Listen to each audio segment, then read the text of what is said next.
داسې وخت هم راغلی چې خلکو مونځ ته هم ښکرې اړم کړي دي وایي مونځ خو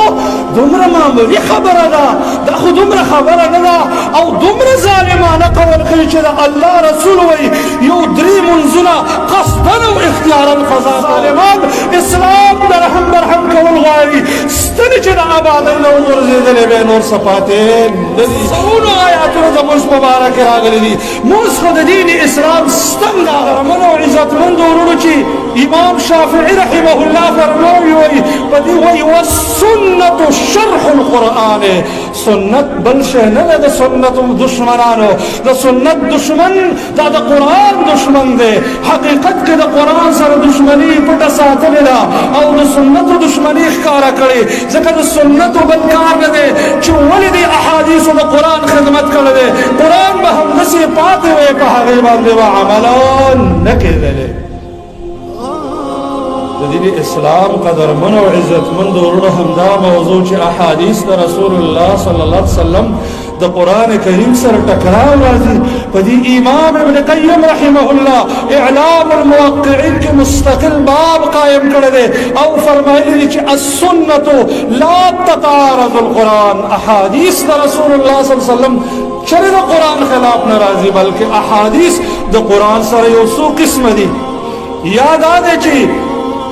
کم حکم قرآن ثابت کړی دی احادیث هم ثابت کړی دی قرآن کریم وایي مونځ فرض دی احادیث وایي فرض دی قرآن د زکات ورکولو حکم کړی احادیثو حکم کړی قرآن د روژې په نیولو باندې حکم کړی کتب علیکم الصیام احادیث هم روژه فرض کړې ده نو دا احادیث د رسول الله صلی الله علیه وسلم مقرر او ثابتونکي دي د هغه څه چې کم قرآن کریم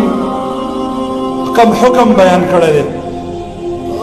او یاد آده چې قرآن کریم کې یو حکم اجمال دی دی کیفیت ذکر کړی دی احادیثو کې قرآن کې الله اقیموا الصلاة څومره مونځ وکم څو رکعته وکم کم وخت کې وکم څه کیفیت باندې وکم د دې بیان احادیثو کړی دی یا قرآن د یو حکم نه سکوت کړی دی او احادیثو هغه بیان کړی فأین فی السنة معارضة القرآن سنتو کې د قرآن معارضه چېرته ده زما د دې وخت زمون ختم دی صرف یو قول به ذکر کما سعید ابن جبیر رحمه الله یو ځل په مجلس کې خطیب بغدادي دا قول نقل کړی دی په الجامع لاخلاق الراوي وآداب السامع یو ځل حدیث ویلا په مکه کې یو حدیث بیان کړ نو په دې مجلس کې یو سړی وویل ویل چې دا حدیث خو دې وویله آیا قرآن په دې باندې شته فغضب غضبا شديدا وقال لا أراه إلا أنه يعارض القرآن بالسنة دسې ورته غصه شویل ای ظالمه ته خو د الله او د الله د رسول قول کې ټکراو پیدا کې او زما په دې خیال دی خیال چې دا د قرآن او سنت تر مابین ټکراو پیدا کړي مطرب ابن الشخير رحمه الله هم دسې وکړو چې یو ځل یې احادیث بیانول نو چا ورته وویله چې قرآن اوس بیان کا هغه وویله چې ما نريد بالقرآن بدلا ولكن نريد به من هو أعلم بالقرآن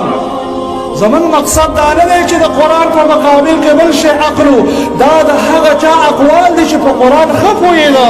څوک چې غواړي چې په قرآن پوه شم دا اقوال به راولي دیو جنا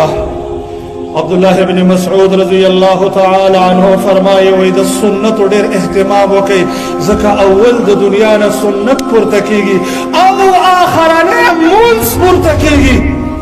زما خواږه ورونو نن داسې وخت هم راغلی چې خلکو مونځ ته هم ښکرې اړم کړي دي وایي مونځ خو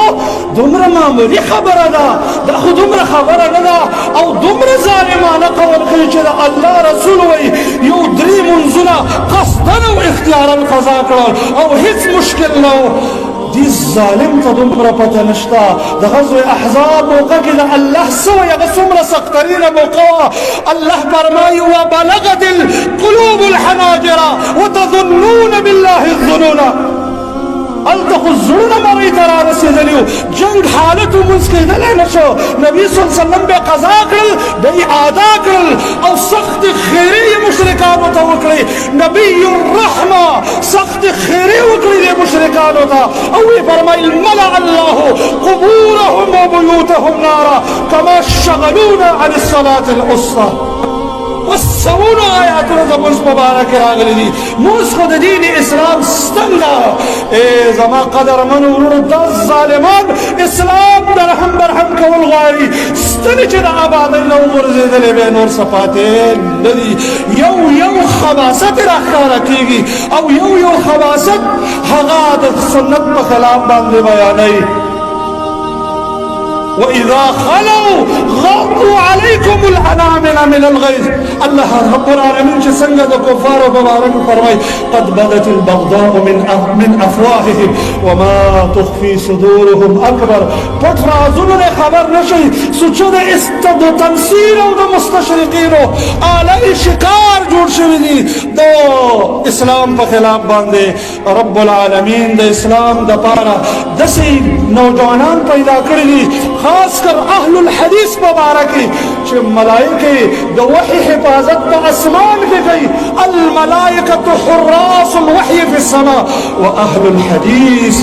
حراس الوحی فی الارض پزمکه کې اهل الحدیث شتا هیڅ یو دسیسا هیڅ یو مکر او فریب بد نافذ نشي تر څو چې یو اهل حدیث هم په مقدس مکه باندې موجود وي